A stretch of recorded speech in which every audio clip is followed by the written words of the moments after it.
Yan na, totoo na to. Hatid natin si call center agent. Excuse me. Apa, excuse me. Uy, excuse me. Pakita na naman yata ang pusa eh. Oo nga eh. O yun na naman. Oo.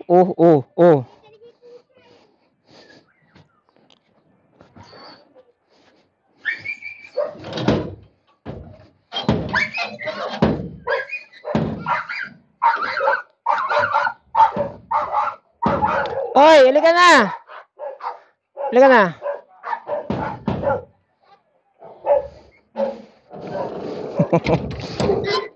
Nanunukat ka pa eh.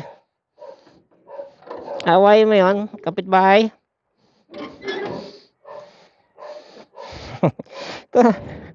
War freak talaga ng aso na to eh.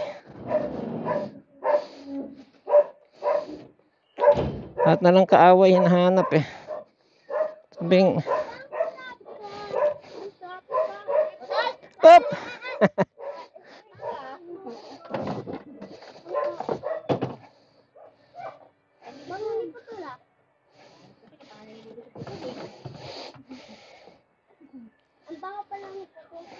Hmm?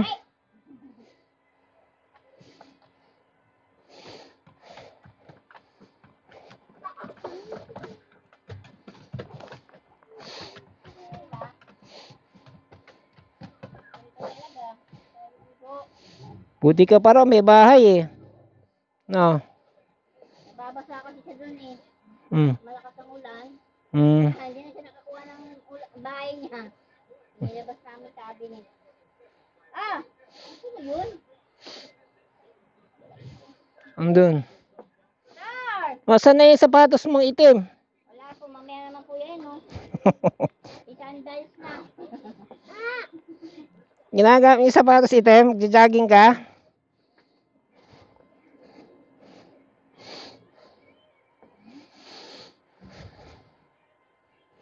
Sino nag-ayos ng yero? Ibong po. Sana inusog mo ng pag ano, no? Sakto walang pasok. Umurong lalo pag ganito eh. Buti po hindi siya dito mismo sa bubong namin naman talaga. Yung ipuno. Opo. Tulog kami lahat kan eh. Nagising nga ako parang may umano sa bubong. Alas 12 po yun, mga alas 12. Ay, yung tumba niya pag ganito. Ganun po kasi kami natulog yung banda. Ganun. Yung buti hindi pa ganun. Hindi ka ako sana inurong pampaganon ba itong kanto. Para maluwag likuan dito. Nila doon.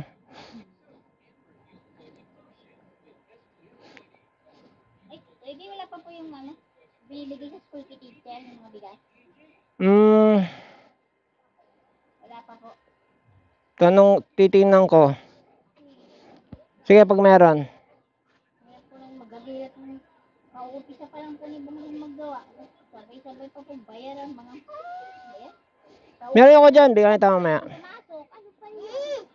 Naalala mo binigay ko sa'yo dati? Ayan. Saan din talaga naman yun. Maano yan? Maalsa yun. Diyan ka din. Wala, hindi nagbibigay ng mga bigas ng school. Yung itlog na pakinabangan mo? Yung itlog? Ganyan talaga pag saing mo tayo, wala kang saing, gagawin mo. Baho ah. Ito na, nakakaligo eh. Lagi napupuro na ang ligo niya eh. Anda. Visit call center. Malapit lang po dito. Diyan sa Central Mall. Center mo lang.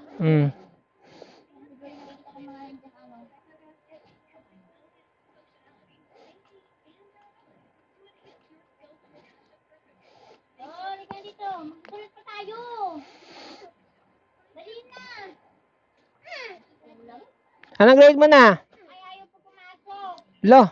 Pumasok kami isang beses. Iiyak.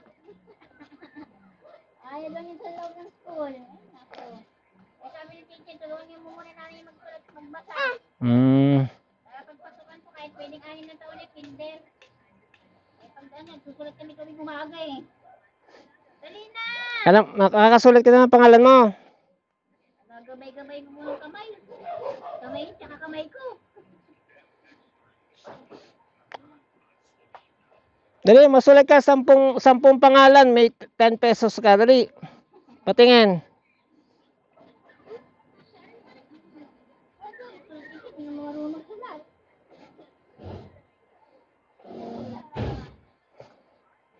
Oras na. 40.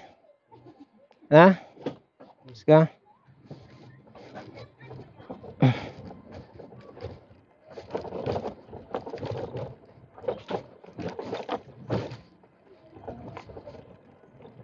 Pare.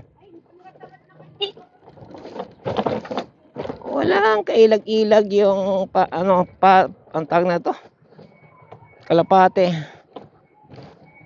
What is that?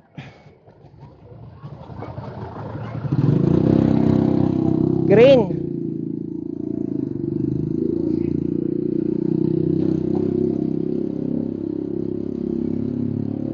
Kukunin nyo ba yung yung second floor? Kukunin nyo yung second floor? Oo. Sabi ko na eh. Inayos eh. Yung isa ground floor nga. Inayos pero maliit masyado.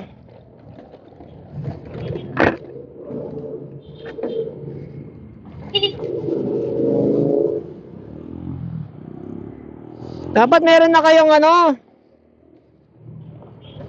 meron na kayong discount sa anytime. Eh kamo masikip.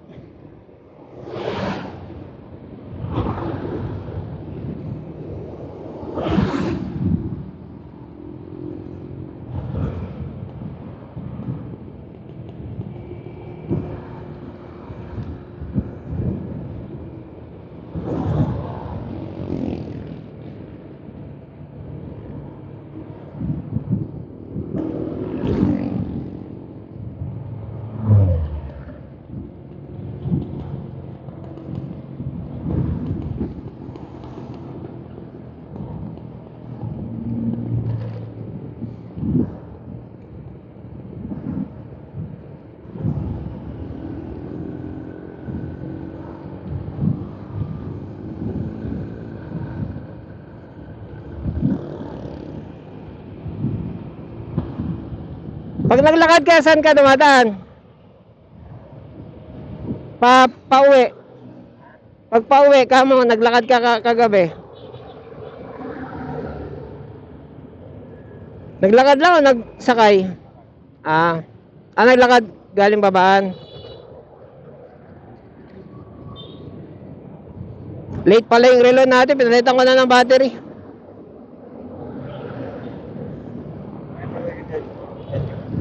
Ha? Pag-uwi.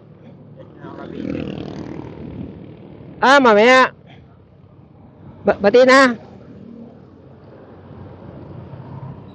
Ano ba araw ngayon? Martes nga pala, no?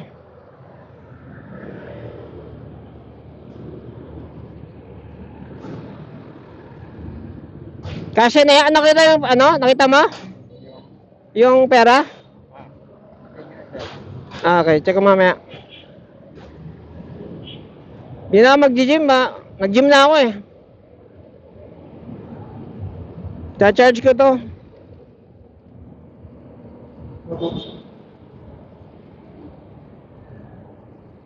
Dito na, para tatawid ka na lang Akala ko yung ito ano pala to, Cafe France. Yung boss sa pala yun, Fatima. Yan, habol pa. Okay.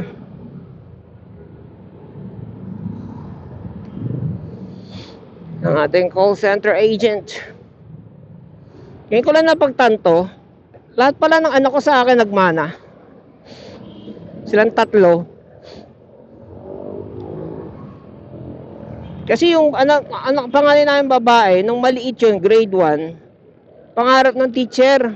Alam mo yung bata, pagtatanong, anong gusto mo paglaki? Gano'n. Teacher! Gano'n. Nung kala, kasi ganito yan. Eh di ba ang tagal kong, hindi naman matagal. Nag-ano ako, no, nag-driver ako ng truck, pahinante, driver ng truck sa Gasol. Yung first time kong naging empleyado, hindi kasi masyado naging empleyado, talagang gusto ko maging entrepreneur eh. First time ko naging empleyado, call center. Kasi nga, kinonvince ako ni teacher, uy, mag-empleyado ka na lang, sabi nga ganun, para constant yung sweldo. May mga pinapadede tayo, may pampers tayo, sabi nga ganun. Sige, call center ako, ganun. Ang anak namin, no, ang bagong panganak namin noon, grabe, sulasok. Ang pangalawang anak namin noon, yon si call center agent. Nakakatikim sila ng ginhawa. Well, hindi naman sobrang ginhawa, pero alam mo yun, from hirap to ginhawa, tikim lang hindi naman yung sweldo ko sa pagiging call center agent, hindi pa naman gaano inflated siguro yung time na yun.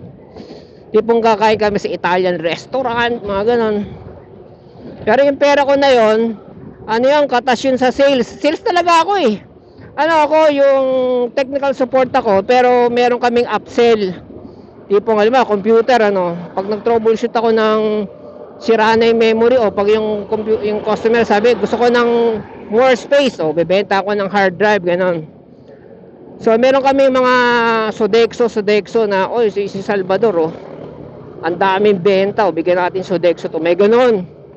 So, yun ang pinapa-blowout ko. May Sodexo ako, kain tayo sa Italian restaurant. Doon sila nakakatikim. Siyempre, si teacher, yan, baliktad na kami ngayon eh. Pero noon, yan yung maano sa pera. Diba? Magsasabi, gusto ko ng ganito, ay, wag yan, mahal yan. Gumaganon siya, si teacher. Ako, tipong, pag nagpabili ako sa bili ka ng soft drinks hindi ko na kinukuha ng sukli. Ganon. Automatic na yan, magbigay ako ng buo 100, bili ka ng ganito. Hindi ko na kinukuha ng sukli.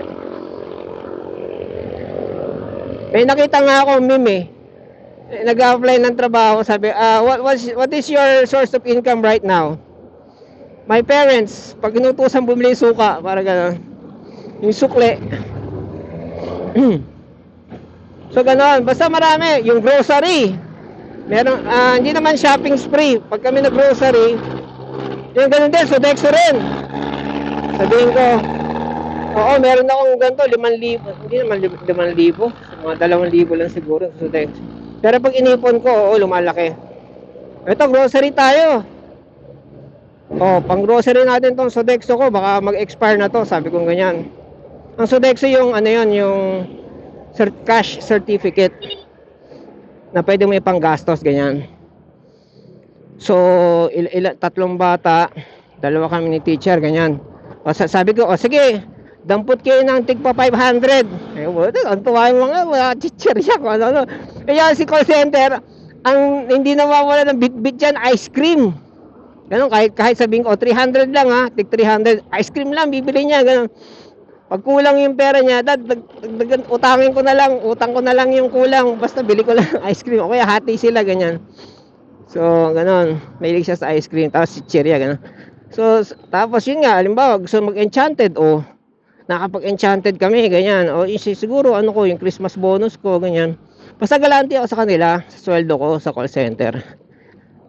Yun ang sa tingin ko, nakikita ko, na nakita nilang nakatikim sila ng ginhawa. Siguro ginhawa, you can say that, ginhawa. Call center agent ako. Kasi sila puro call center agent. Although yung panganay kong babae, nagsimula yun sa nagtrabaho sa ospital. Ang trabaho niya, kasi marketing siya marketing yung trabaho niya, sa marketing dun sa ospital. Hindi siya nagtagal. Ang hirap ng biyahe. Doon yun sa sa east, lagpas ng E-Road, lagpas ng Eastwood. Ang hirap sumakay. Naawa nga ako doon kasi yung naghahatid ako sa kanya dati. So, nung nasa naman ako noon, driver naman ako sa warehouse ng kuya ko. Nung driver, dami yung kinakalikot Nakawalan ako ng ilaw kagabi, deliver ako. nahila ko yung charger. Charger. Yung charger na kinabit ko, kaya inaayos ko ulit para hindi pwedeng walang charger eh. Alam mo, tumingin ako ng ganyang motor, mahal pala niyan. Sa Honda. Ang mahal, oh. 9060, ewan ko ngayon. Oo, mga ganon. May 96, may 100 plus ganon. Yung CRF nito. Yung 100 plus. Parang baligtad yung shocks niya eh. Yung isa. Yung CRF nito. Yung CRF. Nasa 137 na ata yun. 147. Oo, yung ganon, ang mahal. Ba't ka may ganito? Sa Malacanang sir eh. Malacanang ka? Talaga? Oh, ito original, oh. Sige. Bye.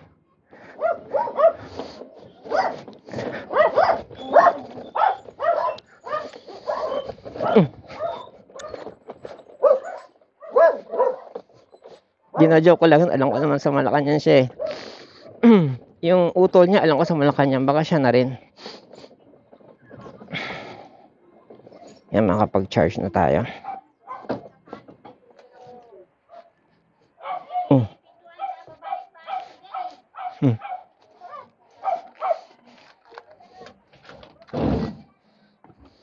Nanalbahi yun. Yung kuryente nitong isang buong street na to, nilaglag niya. Kasi nakatali doon sa bakal ng bahay nila. Hindi naman kanyang bahay, nangungupahan na siya doon. Kaya ang tagal niyang hindi namamansin. Inayos naman namin yung kuryente. Ako nag-manage, o di ba? Gastos kami ng kung magkano. Kulang 20 mil din yan, ha. Ambag-ambag na lang. Ngayon medyo napalamig lang. Nakausap ko na rin. Naman tayo hindi naman tayo salbahay. Charge muna tayo.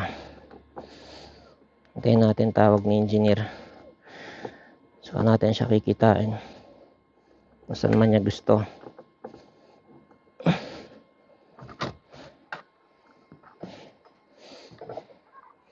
So 76. Sabi. Kamabubunot ha. Let's go.